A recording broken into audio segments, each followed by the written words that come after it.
Hey folks, I was just doing the usual and it turns out there's a new show! A new show, I don't know who's gonna take it. Of course, chances are it seems that TeleToons and Cartoon Network has a little unspoken bond. So I'm pretty sure maybe Cartoon Network is gonna get it. But more than anything, I'm pretty sure what's gonna happen is more the fact of it might go to Boomerang. But anyways, we gotta talk about this new show. This show that Teletoons has given us, which is DNAs. So DNAs, basically, it's like many other shows. It's kind of like the shows that happened in the 90s and 2000s that they were just using their freaking juices and trying to actually figure out something that's never been done before and could actually be pretty good. I forgot what it was called. It was this one show where the kid actually sneezes and crap, and there's monsters that are bacteria and viruses and crap. It's like that show. Yeah, it's technically like that show. So here's the lineup. Is we got Ace Ripley, we got Stu the stepbrother, we got Sloan. I was figuring at first that then that means that he kind of sort of is actually adopted, but it's like no. They just apparently, things just didn't actually work out. No idea if they're with their father or mother. No idea. So let's get. Oh, yeah, and it seems that it's more the fact of his mom's side of the family. Wait, hold on. How does that freaking name work? Yeah, because they were like his mom, but it's like, yeah, but if this does not make sense. Does that really make sense? It's like, yeah, the Ripley family. I'm sorry for ripping this apart, but it's like, wait.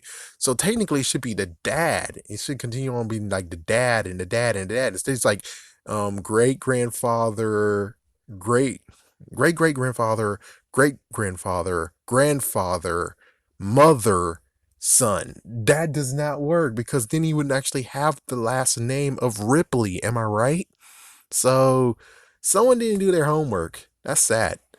Anyways, we got Sloane, his friend. She might actually be rich and she loves animals. Yeah, she cares for animals. She has a brother named Huckley, and Huckley actually cares about the robot. So technically, he's kind of like Dr. Robotnik or some kind of crap. And he actually is kind of mean. He's just a bit of a jerk. But on the other hand, considering looking at this, it's like, Sloan, you took his lunch. He was gonna eat that crap for lunch and you took it. And I understand, but it's like your brother doesn't have the same views as you, so don't be a jerk and just let him have his food. I know that's messed up to say, but it's like he was gonna have that crap for lunch. You might as well allow him to have the crap for lunch and try to actually persuade him to have other options the way you wanted. But it most likely won't work, especially it won't work if you actually steal it and run for it. So it's like, yeah, that was pretty dumb. And I bet he did lots more stuff. And if I heard correctly, he actually took their company from their parents. So the Ripley parents and Huckley and Sloan's parents, they were all part of that company. And then Huckley was able to dethrone all of them, and now he runs the company. Is that what I am understanding? Is that what I'm getting from this? Because if that's true, damn, that kid's capable. That kid's freaking damn capable.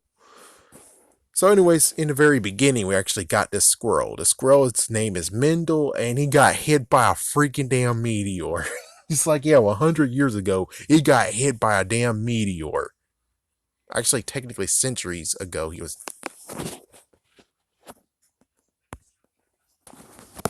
Yeah, for centuries, he actually been guarding that freaking meteor.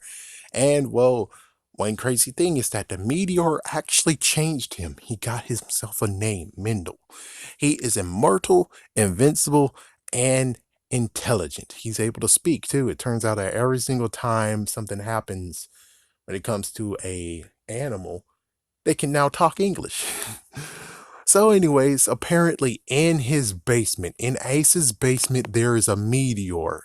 And apparently what happened is that his great grandfather or great great grandfather, yeah, great great grandfather actually built his house over the meteor site. And at first it was like, oh crap, I'm gonna have to have to take out this freaking man. But it's like, nope, it turns out they're actually friends. He was able to examine it with Mendel. And well, they actually created something called the DNA scrambler or the scram. I don't know what it was. Yeah, so the DNA scrambler. And they were going to use that to help protect the meteor, but during these freaking times of lineage, great grandfather couldn't use it, great grandfather couldn't use it, grandfather couldn't use it, mother couldn't use it, and then a son, which again, how the frick did they keep the last name? It's like I can kind of see how they got divorced. It's like, yeah, if the mom is actually that messed up to be like, we're going to keep my last name. We're not going to keep your last name, mister. And it's like, frick, no wonder there was a divorce and then she got remarried and then apparently they still kept the last name, or I don't know, or maybe she actually doesn't take his last name and all their children have to have, I don't know. Yeah, I can't look really into this because if I do, it's like, did you guys actually think or what? So, anyways, let's continue on. So, apparently, he stumbled on into this secret room and he didn't supposed to be able to access it for three more years because at age 15, that's when it's the time of where they can actually maybe access his powers or not. And like I said, the family kept the meteor hidden, built it over it, and it looks like that no Ripley was able to absorb meteor power, at least a decent amount of it, until now. Hopefully, we can stop this stupid damn garbage and continue on finally. So, yeah, apparently, the reason why he was able to get there 3 years early is because he's been hanging out in the basement for years and years and years, which sped up the process. So what happened? He actually was able to get the pocket watch and he's able to access it. And well, he did his first fusion or scramble. He fused the crab that she stole from her brother's lunch with a multi-tool. Oh, did I mention that the brother actually was chasing after him, somehow got into the house too and was looking for him, but considering, she was down there in the basement too, playing video games with him, and it's kind of funny joke of where it's like, you should go out more. You should be out there more, out in the world.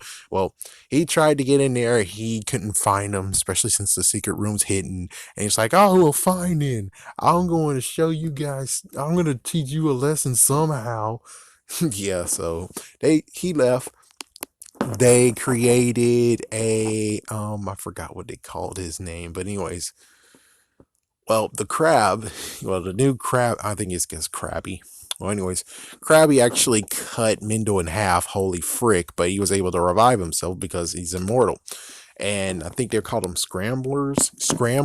Yeah, that's what they call them now, scrammers. When the DNA splices or DNA mixes, yeah, scrambles, that's what they're going to call them, scrammers. So he actually went outside now and says, let's do more. And it's like, oh, well, here we go. So he found a wild boar that was in a petting zoo and fused it with a hammer. And now it's not hammer. Yeah. And he stole a guy's high tops from his feet. I mean, the freaking scrambler was able to take the high top straight from the guy's feet. Man, that sucks. And he mixed it with a chameleon. Now it's called hide and sneak, aka Heidi. And it's like, you just stole? It's like he already stole a hammer from this guy, but it's fine. Dude was about to get attacked by that freaking wild boar. Anyways, he saved a life. He stole high tops from this kid who was just walking down the street. Now he has to buy brand new shoes. And he found a bear and fused it with a whoopee cushion. I think it was called, what was it called? It was called Digby. That's it. Yeah, his nickname is Digby. And that's basically the end of the first episode, aka they're doing 15 minutes. Then we get the second one, part two of the first episode. So now he's going to train the scramblers, and they kind of did a bad job at it. And Mendel's called them goofballs. And well, they're like, oh crap, we forgot about the thing that we got tickets for. Yeah, in the first episode, first segment. They did get tickets to go something, and I didn't really care what it was, but it looks like, yeah, they remembered and they're going to go to the thing. And Ace actually decided to be like, well, I want the Scramblers to come with instead of be all alone. Wait, it's like, hold on. Don't the Scramblers supposed to be in the freaking damn basement protecting the damn meteor? So technically, shouldn't they actually be in there instead of actually being with you? I'm just saying, it's like, yeah, now that freaking basement is completely unguarded from this dumb idea.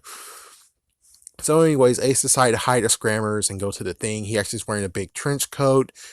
It was working pretty good until it turns out the brother actually made the tickets invalid. The brother actually canceled the tickets because apparently when it comes to these clash bots, that's what they're going into.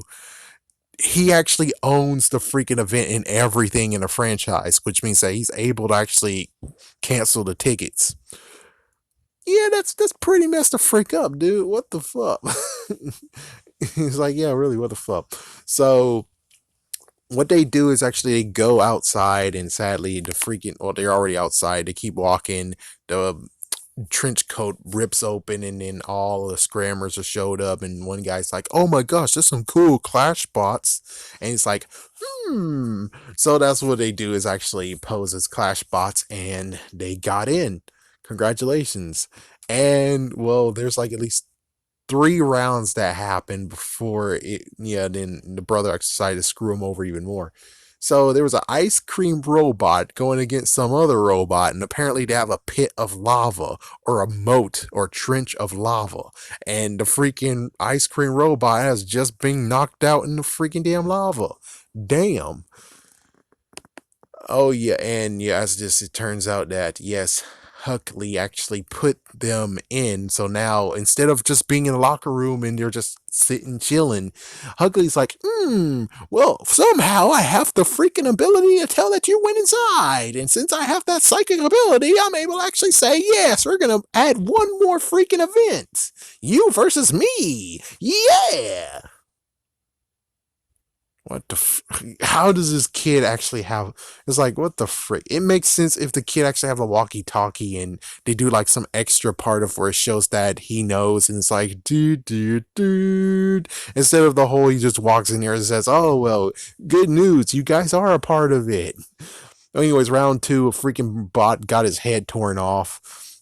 Oh yeah, then we get to the third round where it's like Huckley versus Ace. It was 5-on-4, but he's like, hey, that's no fair. So apparently, one of the robots tore a head off another robot, and now it's 4 versus 4. Which, again, at least the kid's freaking damn rich, but on the other hand, it's like, yeah, but that's some money you just wasted, you idiot. So anyway, Snot Hammer actually was able to hold her own, or its own. Krabby went for the wrong person. It went for the concession robot instead of the robot inside the ring. Digby, that was his name. So everyone eventually got knocked the frick down. Mendel's like, yeah, you know what? We should just give up. We should just surrender and we'll just go.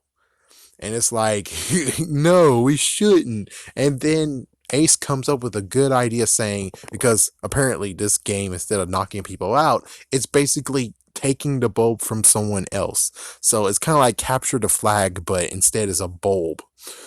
So what he decided to do is say, hey, the bulb is actually the meteor. So he actually turns it into a training moment, and with teamwork, they were able to defeat the robots and win.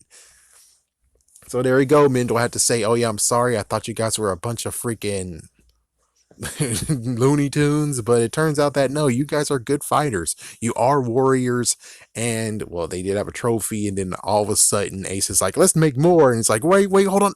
Yep, Mendel can actually say, wait, hold on a minute.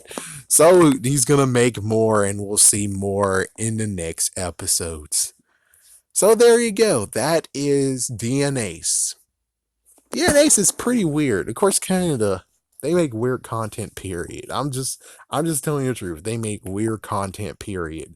This actually had some good thoughts in it. The only thing is that there's like a few plot holes that's like, I can enjoy it, but I have to dig, I kind of have to dig, and it just doesn't make sense, the fact of where it's like, You said his mom tried, and his mom is like, it doesn't make sense. It's supposed to be his dad.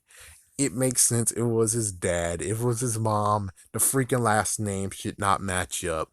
Yeah, but your name matches up, so I don't. It's like, yeah, for some reason, someone forgot about lineage and how it works. Apparently, they forgot how it works. So hopefully, they might do another dub. And it's like, nah, they won't do another dub. It's cheaper just to do this. And it's like, damn, man, that just sucks. That just sucks. It's like, oh my gosh, that's just a freaking damn ear sore. But I will say the show has some good merit. It's interesting. The rate of watch or don't watch it, I say it's in between the two. It is a decent watch. For kids, it's definitely a decent watch. They don't give a care. They're just gonna listen, and watch, and enjoy it. For everyone else, it's kind of like, yeah, but didn't you just say his mom tried to, and his last name is like, yeah, that's one thing. And then you have freaking Huckley, the fact of maybe he kicked his parents, and the freaking um Ripley's, yeah, they kicked them out of the freaking damn company too. And it's like, huh? It's like, will you guys actually elaborate on what their company is? I mean, is it actually Clashbots, or it doesn't make sense if it's Clashbots? It has to be something else. So they don't really actually give us the big layout of everything. They just decide to be like, oh yeah, yeah, Huckley's now in charge. He's a kid genius apparently, and he just took down the freaking parents, and apparently parents don't even give a shit about it, or even trying to do something to stop him. It's like, nope, not doing anything. It's like, yeah, he got it now, he got all the monies. And it's like, my gosh, it's, and then it's like there's just too many loopholes to where it's like I can't really continue. It's like I might continue if there's nothing on, but other than that, it's like, nah, I think this is the end of the road. It was good to actually give it a try, but I don't think the try actually was good enough for it to warrant to continue on. Now, if it does actually show up again, okay. But considering I don't think it's going to show up on Cartoon Network or anything because Super Noobs returned and Cartoon Network was like, well, everyone in America hates Super Noobs, so we're not going to show a season two. And well, I'm pretty sure that they might actually just say, we're okay with Total Drama Island. It's like, yeah, we're okay with these kids here, but we're not gonna actually do anything else. It's like, yeah, we're not gonna actually do any more of your shows. It's like we're gonna come up with our own shows, and you'll be cool. Teletoons, you're cool. You can actually still look at our shows too, but we're not gonna actually have any of your shows either, unless we're gonna put them on Boomerang, which is like, I don't know. Anyways, yeah, it's a show. It's one of those shows that most likely you'll see in the afternoon way back in the 90s. It's like, yeah, afternoon TV show. Always awesome to watch. Even though it doesn't make sense, or even though there's some freaking pop holes. But this is worse. This is the worst one ever right now with the plot freaking some issues in the Technic stuff. But if they were able to fix it, which they weren't, they're not able to fix it now. I mean, unless they're going to redo the first episode, there's nothing really to say on this. But of course, I say for kids, you definitely watch it. Watch it and enjoy it if you can, and it shows up where you can watch it.